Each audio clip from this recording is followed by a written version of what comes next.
Hello guys and welcome to the Ralf Rangnick experiment, where I've used the in-game editor to emulate the real-life appointment of Ralf Rangnick at Manchester United, and we're going to holiday 5 seasons into the future to see what sort of success he could bring to the club. But before we get into that experiment, if this is the sort of content you like, then please like, comment, share, subscribe, and don't forget to click that little bell icon so you never miss a video again. So the Rangnick reign is begun at Old Trafford. Let's go and see Manchester United's new manager.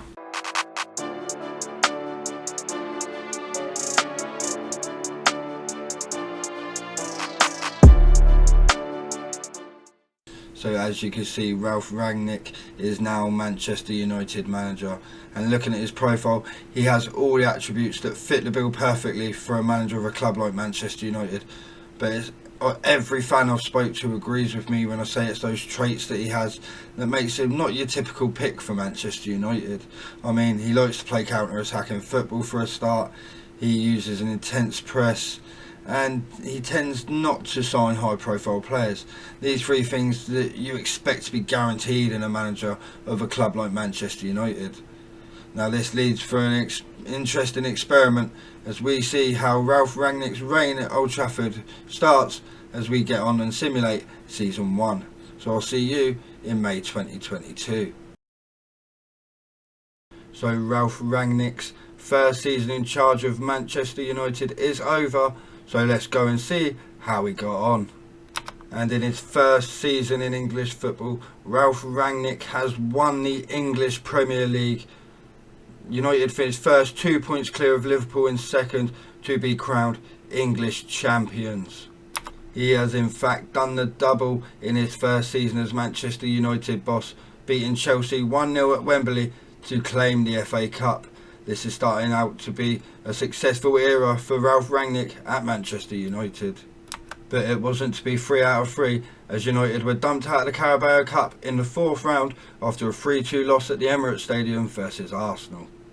And it wasn't to be in the Champions League either, although Manchester United won what was a hard group of Red Bull Leipzig, Atletico Madrid and AC Milan. They topped the group, but they went out in the first round knockout as they lost 2-1 on aggregate to Sevilla of Spain. So that rounds up the club's performance in competitions this season, which is half successful for his first season in charge. Let's go and look who he signed to make that success happen. So it was 4 in, 4 out at Manchester United for Ralf Rangnick's first 2 windows in charge. Coming in was Patrick Berg. He joined from Bodo Glimt for 4.4 million up front, could rise to 5.75. Samuel Shishoa joined from Tenerife for 3.4 million. Mikel Merino came from Real Sociedad for 38.5 million, and Basir Omaragic come from Zurich for 5.75 million. Leaving the club was Anthony Martial, who joined Chelsea for 18 million. Jesse Lingard joined Spurs for 7 million. Scott McTominay went on loan to Lazio for the season, and Lee Grant joined Burnley for 7k. So they're the changes to the squad. Let's go and see how the team performed throughout the season. We look at goals first, and as expected, Cristiano Ronaldo leads the way with 31 goals in 43 starts. Coming up behind him is Mason Greenwood. He got 19 for the season. Marcus Rashford bagged 16. Cavani bagged 9. Fernandes got 8. And Pogba and Sancho got 6 apiece. Looking at the assists, it was the main man Bruno Fernandes with 15 assists for the season. Jadon Sancho got 12, while Amad Diallo, the youngster, got 11 assists. Now the best player overall for the season again was Cristiano Ronaldo. Over the course of the season, he amassed an average rating of 7.56. So he's had a good first season in charge as Ralf Rangnick. Let's holiday to the end of Season 2, where we'll see if he can do a double on league wins. I'll see you in May 2023. Season 2 has come to an end, so let's go and take a look at how Ralf Rangnick and his Manchester United side have got on in Season 2. As always, we start with the Premier League, and they couldn't do the double 2 years in a row. They came third this season, 10 points off winners Manchester City. and 7 points behind second place Liverpool. United did again reach the FA Cup final. They drew it 2-2 but lost on penalties to Liverpool. However, the season wasn't trophyless as they defeated Leicester 3-2 in the Carabao Cup final. And finally, it's the Champions League, where Manchester United again topped their group, this time winning Group D by 5 clear points. But they didn't win the competition. This time they were knocked out by Manchester City 3-1 on aggregate in the quarter-finals of the competition. So they didn't have as successful second season, but it wasn't a loss completely. Let's go and see the transfers for the second season. Again, it was 4 in for United in this window. Manor Solomon joined from Shakhtar Donetsk for 29 million in a deal that could rise to 50 million. Jesus Corona joined from Porto on a free transfer. James Ward-Prowse joined from Southampton on loan for the season, and Mark Cucurella joined from Brighton for 27 million in a deal that could rise to 38.5. Leaving the club, Scott McTominay made his loan deal to Lazio permanent for 6.25 million. Shola Shortire joined Sheffield United on loan. Ethan Ennis joined Brighton under the 18s for 1.4 million. Donny van de Beek joined Atletico Madrid for 35.5 million. Alex Telles joined Napoli on loan. Andreas Pereira joined Brighton for 2.6 million. It could rise to 3.1. And Fred joined Fulham for 950,000 in a deal that could rise to 1.2 million. So let's go and see how the squad performed throughout the second season. For the second season in a row, the top goal scorer for Manchester United was Cristiano Ronaldo, scoring 31 goals from 54 starts. Second behind him was Mason Greenwood, who got 21 goals. Marcus Rashford got 18. Manuel Solomon got 11 goals in his debut season. Bruno Fernandes got 10, and Edinson Cavani got 9.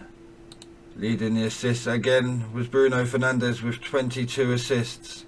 Jadon Sancho got 18, Amad Diallo got 12, and James Ward-Prowse got 9 assists in his debut season for Manchester United. And the best player overall was Jadon Sancho. He played 49 starts, 3 sub-appearances, and amassed an average rating of 7.60.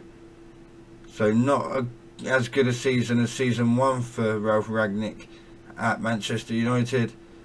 But let's holiday forward to the end of season 3, where we will see if they can have more success. So I'll see you in May 2024. So the third season has drawn to a close, and I'm sure by now you all know the drill. That's right, we're off to go and see how Manchester United got on in club competition in season 3. So it's a third place finish in a row for Manchester United, but this time they've fallen further behind the pace, finishing a whopping 18 points behind Manchester City, who won the league, and 5 points behind second place Liverpool. And it was a poor showing in the FA Cup, as Manchester United exited the competition in the 4th round after a humiliating 4-1 defeat at the hands of Arsenal at the Emirates Stadium. They were also knocked out of the Carabao Cup at the quarter-final stage, losing 3-2 at the Etihad to eventual winners Manchester City. And finally, it's the Champions League, and as they have done every season so far, Manchester United absolutely walked their group, this time winning Group C by 9 clear points.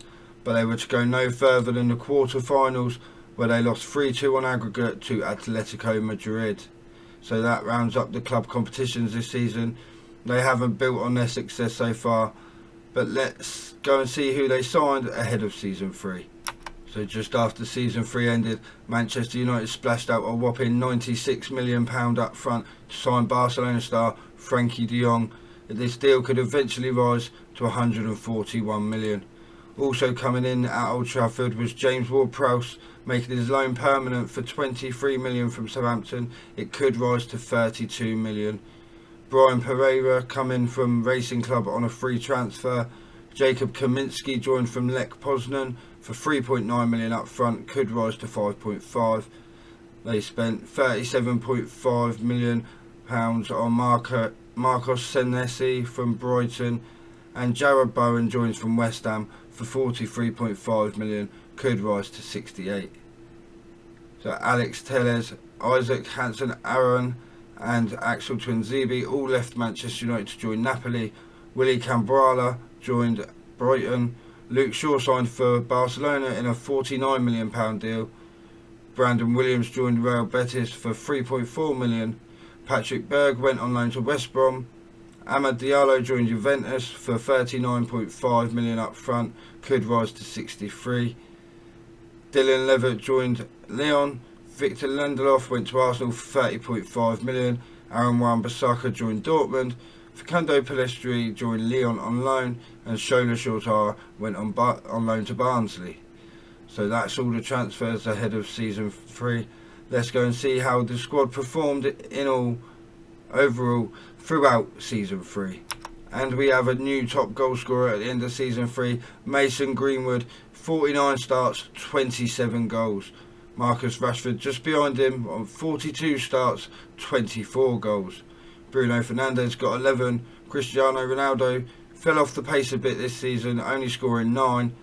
And Jadon Sancho got 8 goals. We look at the assists now. And again, Bruno Fernandes, third season running, tops the charts, 11 goals, 12 assists. Jadon Sancho, 12 assists. Jacob Kaminski and Frenkie de Jong both got 7 assists in their first seasons for the club. And James Ward-Prowse and Marcus Rashford got 5 assists each. Now the best player again, second season in a row, Jadon Sancho, 44 starts, 2 appearances off the bench, and an average rating overall of 7.65.